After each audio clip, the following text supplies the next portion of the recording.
کیا آپ جانتے ہیں کہ ارطغرل غازی نے ہی دنیا کی سب سے طاقتور سلطنت کی بنیاد رکھی تھی؟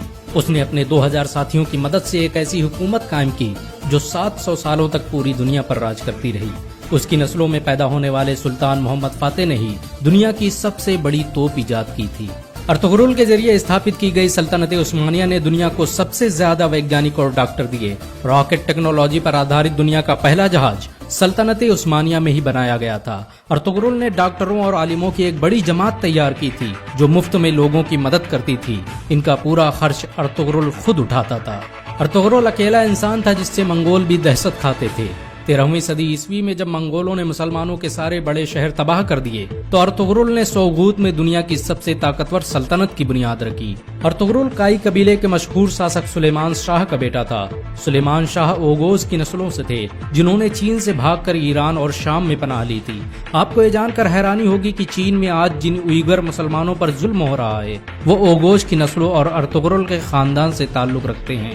بہت کم لوگ جانتے ہیں کہ ارطغرل غازی نے قرآن کو اپنا سنویدھان بنایا تھا۔ اس کی حکومت میں سود اور بیاج کے استعمال پر سخت مناہی تھی، یہاں تک کہ یہودی اور عیسائی بھی اسلامی قانون کے مطابق تجارت کرتے تھے۔ ارطغرل جب اناطولیہ میں داخل ہوا تو صلیبیوں نے مسلمانوں کے خلاف جنگ چھیڑ رکھی تھی۔ دوسری طرف منگول بغداد کے 10 لاکھ مسلمانوں کا قتل کر چکے تھے، لیکن ارطغرل کے آنے کے بعد اچانک اناطولیہ سمیت وشو کا نقشہ ہی بدل گیا۔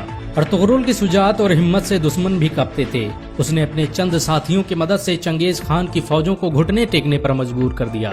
صلیبیوں اور منگولوں کے خلاف ارطغرل کے جذبے کو دیکھتے ہوئے سلجوقی سلطان علاؤالدین کیقوباد نے اسے انکارا کی زمینوں کا مالک بنا دیا۔ ارطغرل قرآن کے بنائے اصولوں کے مطابق حکومت کرتا تھا۔ اس کی نظر میں سب برابر تھے۔ یہی وجہ ہے کہ اس سے پربھاوت ہو کر بہت سے لوگ مسلمان بن گئے۔ چنگیز خان کے سپہ سالار اور صلیبی کمانڈروں نے بھی ارطغرل کے ہاتھوں اسلام قبول کر لیا۔ اناطولیہ کی سرحدوں میں آ کر ارطغرل نے سب سے پہلے سوغوت کا قلعہ فتح کیا۔ یہ وہی قلعہ تھا جہاں پر ہزاروں مسلمان قتل کیے گئے تھے۔ سوغوت کو فتح کرنے کے بعد ارطغرل نے وہاں ایسا نظام قائم کیا کہ وہ سلجوقی سلطنت کا سب سے امیر شہر بن گیا۔ اس کی حکومت میں یورپ کی ایک بڑی آبادی ویاپار کرنے سوغوت آتی تھی۔ ارطغرل بڑا ہی انصاف پسند تھا۔ اس کی تلوار ہمیشہ میان سے باہر رہتی تھی۔ سلجوقی سلطنت کے خلاف سازش رچنے والے سعد الدین کوپیک سے لے کر کمانڈر ڈریگوس کو اس نے سرے عام قتل کر دیا تھا۔ ارطغرل نے جس سلطنت کی بنیاد رکھی اس نے ماتر 100 سال کے اندر ہی آدھی دنیا کو فتح کر لیا۔ اس سلطنت کی سرحدیں ایشیا سے لے کر یورپ اور افریقہ تک پھیلی ہوئی تھی، یہاں تک کہ پورا بھومدھیہ ساگر خلافت عثمانیہ کے قبضے میں تھا۔ 17ویں صدی عیسوی تک دنیا کی آدھی دولت سلطنت عثمانیہ کے قبضے میں تھی۔ جاپان، روس اور فرانس جیسے دیش ترکی کی خلافت عثمانیہ سے قرضے لیتے تھے۔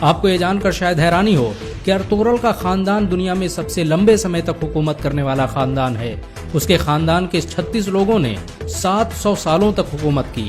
ارطغرل کے بعد خلافت عثمانیہ نے 500 سے ادھک جنگیں لڑی جن میں زیادہ تر فتح حاصل ہوئی۔ ارطغرل چٹانوں کی طرح سخت تھا۔ وہ جب اناطولیہ آ رہا تھا تبھی راستے میں اس کے پتا سلیمان شاہ کی ڈوبنے سے موت ہو گئی اور اس کے بھائیوں نے اناطولیہ جانے سے انکار کر دیا، لیکن ارطغرل اکیلے ہی اناطولیہ آیا اور صلیبیوں پر قہر بن کر ٹوٹ پڑا۔ منگولوں نے ارطغرل کو مارنے کی ہزاروں کوششیں کی لیکن وہ کبھی کامیاب نہیں ہو سکے، یہاں تک کہ انہوں نے اپنے دشمنوں سے بھی ہاتھ ملا لیا۔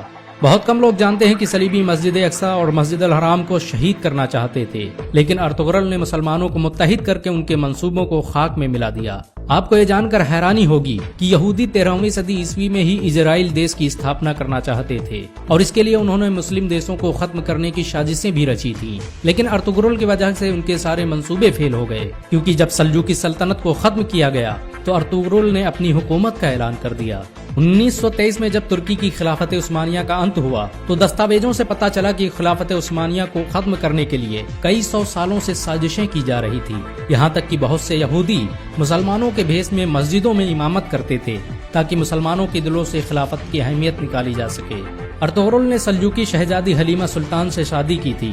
اس کے دوسرے بیٹے عثمان کے نام پر ہی اس سلطنت کا نام خلافت عثمانیہ رکھا گیا۔ ارطغرل کے بیٹے عثمان نے جب ترکی میں عثمانی کرنسی کی شروعات کی تو اس پر چھپنے والا پہلا نام ارطغرل غازی کا تھا۔ 2014 میں ترکی کے راشٹرپتی رجب طیب اردوغان کے کہنے پر ارطغرل کی زندگی پر ایک ڈرامہ بھی بنایا گیا۔ ارطغرل کی زندگی پر بنا یہ ڈرامہ اس سمے دنیا میں سب سے زیادہ دیکھا جانے والا ڈرامہ ہے۔ اسے 90 سے ادھک بھاشاؤں میں انواد کیا جا چکا ہے اور دنیا کے 150 سے ادھک دیش اس کا لائیو پرسارن کر رہے ہیں۔ امریکہ نے جہاں اس ڈرامے کو خاموش بم کہا ہے تو وہیں اسرائیل اسے دنیا کے لیے خطرہ بتا رہا ہے، کیونکہ انہیں ڈر ہے کہ مسلمان کہیں پھر سے خلافت کی بات نہ کرنے لگ جائیں۔ سچ تو یہ ہے کہ مسلمانوں کے دلوں میں ارطغرل کا نام آج بھی زندہ ہے، مسلمان انہیں آج بھی عزت کی نظروں سے دیکھتے ہیں۔ اگر ایک مسلمان ہونے کے ناطے آپ کو گرو محسوس ہوا ہو تو اس ویڈیو کو لائک اور شیئر ضرور کریں۔ ایسی اور ویڈیو کو دیکھنے کے لیے ہمارے چینل کو سبسکرائب کریں، گھنٹا ضرور